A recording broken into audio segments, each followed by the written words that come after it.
ذرا بتائیے گا، کہا جا رہا ہے جو توشہ خانہ کا پہلے میں آغاز کرنا چاہوں گی، فیصلہ جو آیا ہے اسے شروع میں ماہرین نے کہا کہ آپ لوگوں کو ریلیف ملا ہے کچھ حد تک، لیکن آپ ہی کی پارٹی کے جو رؤف حسن صاحب ہیں وہ یہ کہتے ہیں جی اس کو چیلنج کریں گے کیونکہ آپ کا تو بیسک بنیادی جو گلہ ہے وہ ہمایوں دلاور صاحب سے بھی ہے اور انہی کو یہ معاملہ دوبارہ سننے کو کہہ دیا گیا ہے. سو یہ ایک ریلیف ہے یا پھر آپ لوگ اس سے خوش نہیں ہیں؟ بسم اللہ الرحمن الرحیم. شکریہ جی. دیکھیں اس طرح ہے کہ انفارچونیٹلی اب آپ یہ دیکھیں، یہ کسی بھی جو جس کے اوپر کیس ہو رہا ہوتا ہے یہ اس کا ایک قسم کا حق بنتا ہے کہ اگر اس کو کسی جج کے ساتھ اس کو یہ محسوس ہو کہ یہ جج بائسڈ ہے تو وہ اس کو کہہ سکتا ہے کہ مجھے اس عدالت سے ہٹا کے کسی اور عدالت میں کر دے. یہ نہیں کہہ رہے کہ مجھے بالکل ہی کوئی نہ سنے، لیکن اس جج کے، اور خاص طور پہ اگر اس جج کے جو پرسنل ان کی جو لیٹس سے فیس بک یا پرسنل پوزیشنز، چاہے وہ سوشل میڈیا ہے چاہے وہ جو بھی ہے، اس پہ اگر یہ پتہ چل جائے کہ اس بندے کی ایک پرسنل بائسزم ہے اگینسٹ دیٹ تھنگ.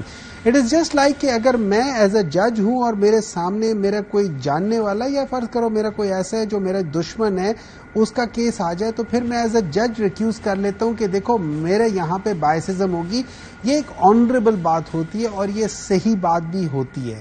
لیکن جب آپ اس چیز کو آنر نہیں کرتے تو اس سے ایک بہت بڑا دماغ میں ایک کوشچن آتا ہے کہ کیا ہماری جو قانون ہے وہ واقعی اندھا ہے، اور اگر ہمارا قانون اندھا ہے تو کیا ہمارا انصاف بھی اندھا ہے؟ اور یہ اسی انصاف کی طرف ایف آئی اے کو کہہ تو دیا کہ وہ 2 ہفتے میں رپورٹ دے اس حوالے سے. دیکھیں نا اگر ڈیلیٹ ہو گئی ہیں تو ظاہر ہے پروسیس کے تھرو ہی تو اس کو دیکھا جائے گا نا. صدف اس طرح ہے کہ اگر تو فرض کرے ایف آئی اے کو کہہ دیا کہ 2 ہفتوں میں رپورٹ دیا جائے تو پھر آپ 2 ہفتے ویٹ کر لیں نا. آپ 2 ہفتے ویٹ کے بعد کر لیں. اس کی رپورٹ آ جائے، پتہ چل جائے کہ یہ اس جج کو ہونا چاہیے کہ نہیں ہونا چاہیے. اگر وہ جج سمجھ آتی ہے کہ یار وہ جج باعث نہیں ہے، وہ جج ٹھیک ہے اور یہ ہماری ایک غلط سوچ ہے کہ ہم سمجھتے ہیں اور اس کے فیس بک پہ کوئی اس قسم کی چیزیں نہیں تھی تو پھر تو ٹھیک ہے، اس کے بعد دوبارہ کر لیں.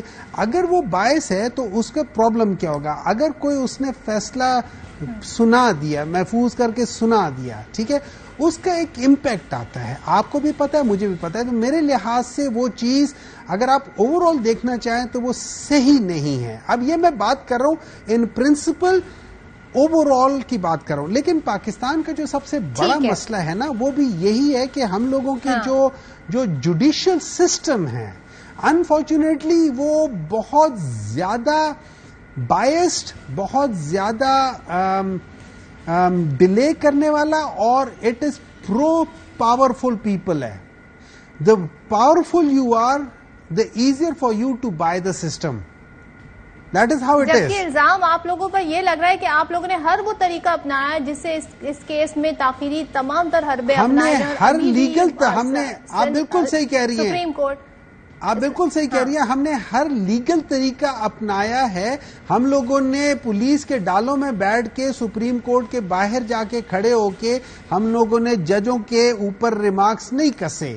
ہم لوگوں نے وہ کام نہیں کیے. ہم لوگوں نے لیگل فورم پہ جا کے اٹھایا ہے، کبھی ایک کورٹ میں کبھی دوسرے کورٹ میں. ہم نے کہا کہ دیکھو یہ ہمارا پوائنٹ آف ویو ہے اور اس کو ہم ڈیفینڈ کرتے ہیں.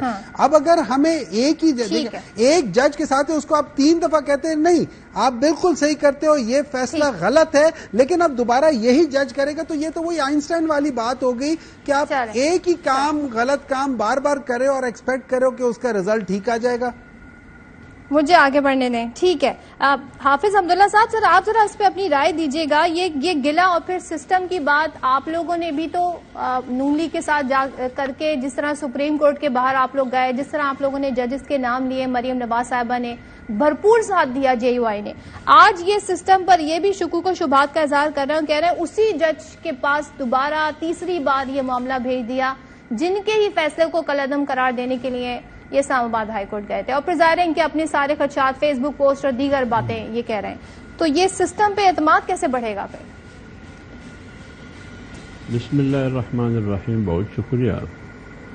دیکھیں بنیادی طور پر بات یہ ہے کہ آپ نے حوالہ دیا پی ڈی ایم کا اور جمعیت علماء اسلام کا کہ سپریم کورٹ کے باہر انہوں نے کیا کچھ نہیں کہا، کیا اس وقت اس کا پس منظر آپ دیکھیں کہ وہاں تصادم ٹکراؤ شروع ہوا پارلیمنٹ کے ساتھ۔ ہم یہ چاہتے تھے کہ اداروں کے درمیان ٹکراؤ اور تصادم نہ ہو، پھر ادارے کام نہیں کر سکے گی۔ پارلیمنٹ قانون سازی بنانا، قانون بنانا یہ پارلیمنٹ کی ذمہ داری ہے، اور پارلیمنٹرین نے قانون بنایا۔ قانون بنانے سے پہلے اعلیٰ عدالت نے ان کو روک دیا عمل کرنے پر۔ اب آپ خود بتائیں، جب یہ صورتحال ہو کہ پارلیمنٹ جو سپریم ہے، آئین کا اور تمام اداروں کا خالق ہے مجازی طور پر، اور آپ اس کا راستہ روکنے کی کوشش کرتے ہیں، تو یہ لڑائی مولانا اور سپریم کورٹ کا نہیں ہے، نہ یہ لڑائی حکومت اور سپریم کورٹ کا ہے، یہ لڑائی تصادم ٹکراؤ جو ملک کے لیے، قوم کے لیے نقصان دہ ہے، یہ ایک سپریم ادارہ جو پارلیمنٹ ہے اور ایک اعلیٰ عدالت اس کے درمیان۔ تو ہم کوشش یہ کرتے رہے کہ یہ تصادم اور ٹکراؤ نہ ہو۔ دوسری بات یہ ہے کہ جہاں تک آپ تو شاخانہ کی بات کرتے ہیں، آپ نے مومن صاحب سے پوچھا، آپ ان سے یہ پوچھئے کہ الیکشن کمیشن میں یہی تو شاخانہ کیس، اس سے پہلے فارم فنڈنگ کیس آپ 7 سال چلاتے رہے اور تاخیری حروے استعمال کرتے رہے فارم فنڈنگ، ممنوعہ فنڈنگ کیس میں، تو آپ کیوں یہ کرتے؟ اور اسی تو شاخانہ کیس میں غالباً 38 بار چیئرمین پی ٹی آئی کو بلایا گیا ہے، 38 یا 37 یا 27 بار، ان میں کتنے بار وہ عدالت کے سامنے روبرو پیش ہوئے، اور اس میں ان کو معافی بھی دی ہے ایک دو بار۔ اگر ان کے پاس یہ رائٹ ہے کہ لیگلی وہ اپنے ڈیفنس میں کوئی ٹیکنیکل پوائنٹ اپنے حق میں کر سکیں، تو وہ فورم یا وہ پوائنٹ وہ کیوں اویل نہ کریں؟ میں عرض کروں نا، آپ مجھے کہنے دیجئے، میں یہ کہہ رہا ہوں کہ یہ سارے تاخیری حربے اب اسی سیشن کورٹ کے خلاف وہ اسلام آباد ہائی کورٹ گئے۔ آج اسلام آباد ہائی کورٹ چیف جسٹس نے عامر فاروق صاحب نے فیصلہ سنا دیا۔ آج سے 2 ہفتے پہلے، 1 مہینہ پہلے، اسی عامر فاروق کے خلاف انہوں نے عدم اعتماد کا اظہار کیا۔ آج جب ان کو کچھ ریلیف ملا چیئرمین پی ٹی آئی کو، آج اسی عامر فاروق کو واہ واہ کہتے ہیں۔ اصل مسئلہ کیا ہے؟ مسئلہ یہ ہے کہ یہ